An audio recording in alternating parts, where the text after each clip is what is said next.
सीताराम येचुरी पर बात करने के लिए हमारे साथ वरिष्ठ नेता हन्नान मोल्ला हैं, जो कि 30 साल सांसद रह चुके हैं। सर, आज किस तरीके से याद करेंगे सीताराम येचुरी जी को?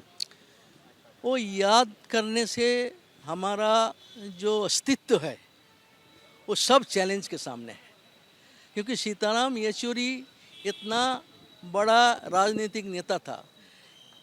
इस 21 सदी में सबसे बड़ा नेता में एक था और उसको जो सोच था पॉलिटिकल, आइडियोलॉजिकल, ऑर्गेनाइजेशनल, वो बहुत ही ऊंचा स्तर का था।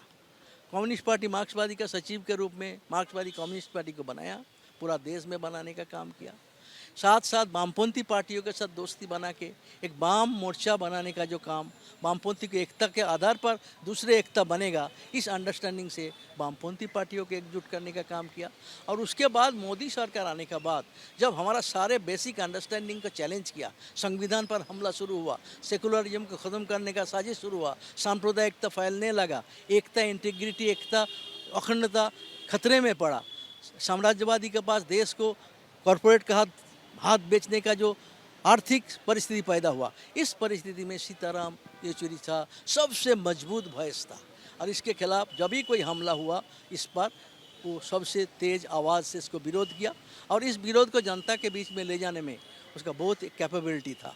और वो इस परिस्थिति में जो बहुत राजनीतिक, जो बड़े विरोधी राजनीतिक दल है, सबके साथ उसको पर्सनल इक्वेशन बहुत अच्छा था, पर्सनल रिलेशन, सबके साथ बात क्रॉस द पार्टी लाइन उनकी पहचान थी। क्रॉस द पार्टी लाइन उसका पर्सनल रिलेशन था और उसके वजह से वो सब पार्टी के साथ सहमति बना के जो इंडिया गठबंधन बना था, ये बनाने के पीछे उसका बहुत एक बड़ा भूमिका था।